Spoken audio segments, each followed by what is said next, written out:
He hails from the ATL,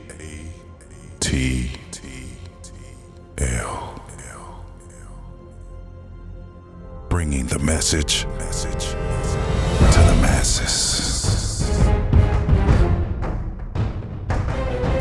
empowering children and adults,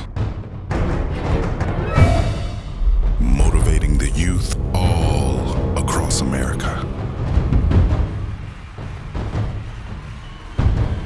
The time has come for the one,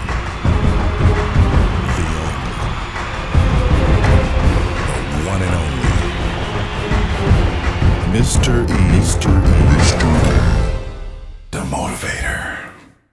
Bow! Kick in the door, wave in the 4-4. All you heard was pop. Wait, I'm in another zone. Listen, what's up, everybody? It's your main guy, Mr. TheMotivator.com. You want some motivation? Come and get you some. And you are now watching episode 2 of Mr. E Speaks. Last show, remember, I told you I was going to be bringing you the top 10 skills for success in college. You need to know these skills so that you can be successful in college. And what's ironic about these 10 skills is that you could be doing them already. You probably already are. And I guarantee you that if you enhance these 10 skills right now, you're going to be successful in college, but not just successful in college, but you're going to be successful in high school. Not just in high school, you're going to be successful in middle school. Not just middle school, you'll even be successful in elementary school. You can do these things right now. Are you with me? Is everybody feeling me? I want you to put your eyes on the board and watch how simple these 10 skills are, right? Check this out. Study skills. A long time ago, I made a song called Teach Me How to Study. It was jamming, but in that song, if you go back and listen to it, it's on the YouTube page. In that song, I broke down just some basic skills you can use to study. When it comes to studying, you have to block everything else off and focus on that one thing and that one thing only. You dive into it. You read it not once, not twice, not 3 times. You read it over and over and over and over again. You begin to memorize the stuff. You're taking notes. And when we say take notes, I don't mean just writing down important dates and stuff. But no, you're drawing arrows and making stars and making sub notes and doing anything that you can so that it can stick into your mind. That's how you study. You give yourself 15 to 20 minutes of dedicated work towards one subject. I guarantee you'll begin to know that subject a whole lot better. All right? Study skills. Time management and organization. These two things go hand in hand. If you can manage your time, you can stay organized. A fun thing that I like to do with managing my time is it's a phrase going around now called gamify it. Like I give myself an incentive every time I get something done. That way, I won't hurt myself for when I don't do something. So check this out. Here's how it works. I start off in the morning with lists. If you check your phones, you have maybe a reminder app or something that you can just do and give yourself little reminders. I have to do this today, to do this today, do this today, and so on and so forth. Set that up with things that you want to accomplish for the day. Make sure that you're referring back to that, and every time that you go back to it, you knock it off. Boom, that's 15 minutes of television. Boom, that's a snack that I don't need to eat. Boom, that's some time playing outside. It's something to incentivize it. So for every task that you have, you challenge yourself to do something that you really want to do that'll give yourself a little bit of break, all right? But managing your time is important. And what you're going to find is that doing these tasks over and over won't even take that long to do. And now it's a little bit fun to do. So it's all good. So gamify your life, everybody. Manage your time and become more organized. Listen, use those folders. Use your apps on the computers that help you stay in line. And if you can do both of those two things, that time management and organization skills will build. But consistency is the key. Boom. Written and communication skills. Listen to me. I'm speaking to you now, not as a professional, but as a partner, as a friend, as a big brother, as an uncle, because that's how we are. That's how I communicate with you when I come to your schools and present, and that's how I interact with you every day. Understand, this is not my business voice. When I write my emails and I write letters to people, when I'm sitting down with principals and counselors, those negotiations are extremely professional. Here's a way to begin correcting your grammar if you haven't thought about it yet. A very simple way to start is to pronounce the endings of words. Just make sure that when you say and, you emphasize the D on and. Or if it's an S on the word, you say the S at the end of the word. That's going to give you a good jump start on communicating more effectively. Is everybody feeling me on that? All right, now back to your slang. Resiliency. Check this out, man. Check this out. Everyone is going to hit the bottom. Everyone is going to fall. Everyone is going to have bad days. Everyone is going to have bad weeks, bad months, bad whatevers. But resiliency is the ability to bounce back. The resiliency is the ability for you to pick yourself back up, brush it off, and keep going in spite of what has happened to you.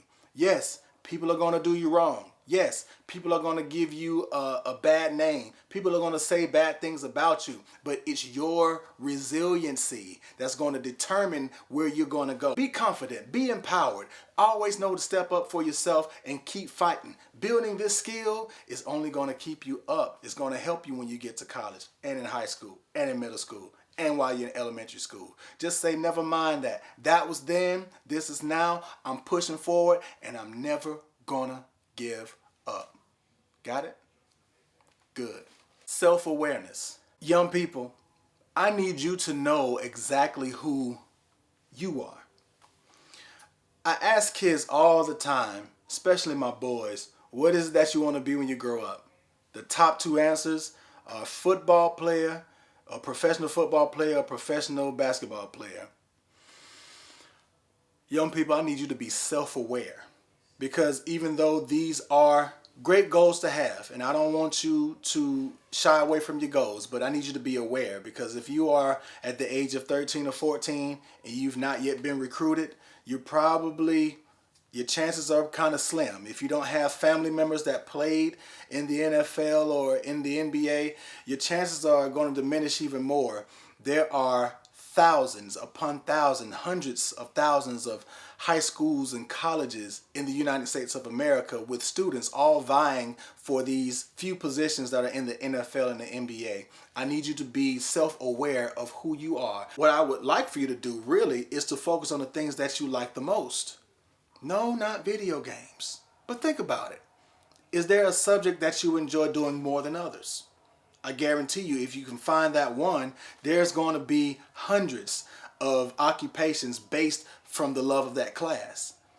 What if it's the military? The military is not just for shooting guns and going to war. No, there are more than 150 occupations in the Army. And that's just the Army. You have the Navy, you have the Marines, you have the Air Force, you have the Coast Guard, you have all kinds of stuff. There are thousands of directions that you can go for your life. But it first takes you to be self-aware and know exactly who you are. Look around and ask yourself this: who am I? Problem-solving skills. Listen, you have to expect that no one is going to give you any answers. We've been giving you answers as educators. We've been giving you answers for years. Parents, we give you answers. No, don't do that. You should do this. Don't do that. You should do this. Even teachers do it, and you do it. You've been getting it all your life, and then you get to college and you have no idea how to solve problems for yourself. Walk in with the expectation that no one's going to give me anything, because no one owes you anything, and no one really cares to help you out very much. If you go in with that mindset, young people, you will begin to stand up for yourself. You will begin to build that resiliency for yourself, and you will begin to work for yourself. And all it's going to do once you get in college is help you be a better college student. Got me? Cool. Social skills. How do you behave in the crowd? Can you manage yourself? Can you go and shake a hand? Can you approach somebody, shake a hand, and learn their name and find out interesting things about them? Or do you just shy away and sit off in the back and pull your phone out and text? Social skills. The world is filled with people. No one has done anything by themselves. Yes, I'm Mr. E the Motivator. Yes, I'm Mr. E the Motivator alone, but there are several people that help me behind the scenes. Several people that help me behind the scenes. And so I need to build those relationships, and everywhere that I go, I'm constantly meeting new and interesting people, and we kind of piggyback off each other and share ideas. But if I was just in the back being quiet, not saying anything to anyone, I would never be able to develop those social skills. So young people, don't be afraid of meeting new people. Don't be afraid of putting yourself out there and saying hello to somebody and being cordial and being nice and doing good things for good folks, because all it's going to do is help you build up your social skills. But Mr. E, what if they don't even respond? What if they act mean, they tell me to go on somewhere? That's okay. That's all right. That's their karma, not yours.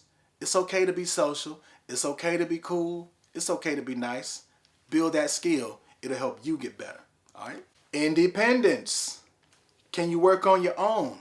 Can you survive on your own? Do you know how to cook? I don't.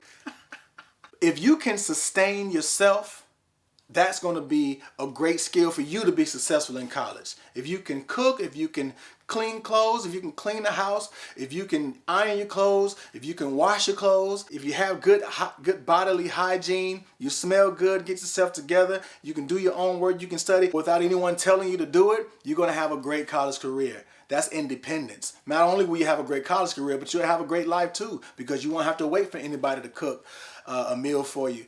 Baby, you got some. I'll get back to that. Assertiveness. Hear me clearly. Assertiveness.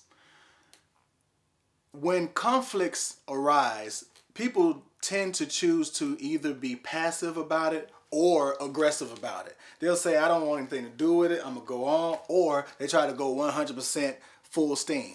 There's nothing wrong with finding a middle point and standing your ground. Not to be mean about it. You can still be respectful. You can still be calm about the situation. But when you have your idea and your feeling for what the right thing is to do, be assertive with it, and don't let anybody take that assertiveness away from you. It's cool to hear other points of view. It's cool to receive what other people have to say, but what you believe is right is what you believe, and you have the right to that, all right? So don't worry about being assertive. If you can build your assertiveness, you're going to run into a lot of issues when you're in college and when you're in high school and middle school. But it's your assertiveness that will determine how other people will react to you. And so if you don't want to be the person that's bullied, if you don't want to be the person that's picked on, if you don't want to be the person that people are calling out and making up names about, or whatever the case may be assertive. Stand your ground. Don't be mean, don't be rude, but when you're assertive and you stand your ground, people won't bother you. Got me? That's what's up. Last but not least, financial management. Money, money, money, money. Money.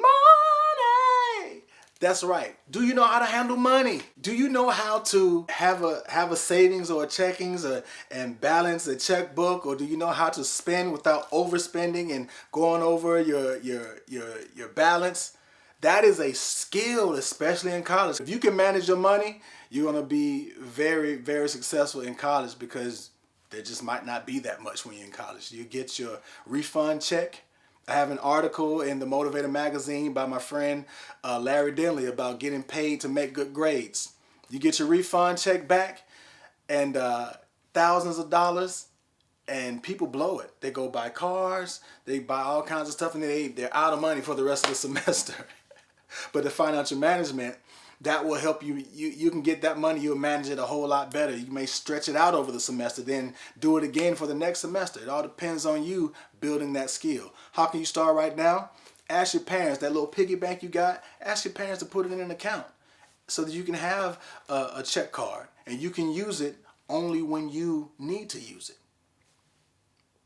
Build that skill, man. Be successful in college, all right? All right, that's it for episode 2, man. Thank you for staying with me the entire time. I appreciate it. You didn't have to be here, but I'm glad that you are. Remember, you can always find me at www.mrethemotivator.com. You can follow me right here on YouTube, on Facebook, on Instagram, on Twitter, and on LinkedIn. I also have a new magazine. Yes, it's a Flipboard magazine called the Motivator Magazine. I'm updating it with useful articles for kids, whether you're 8th grade all the way up to adulthood. Check it out on Flipboard. I'll have the link in the comment section down below. All right. I look forward to seeing you guys, man. Send me your questions, send me your emails, send me your ideas, send me your suggestions, send me all of it right here, man. I'll see y'all later. All right. Peace. And I'm out.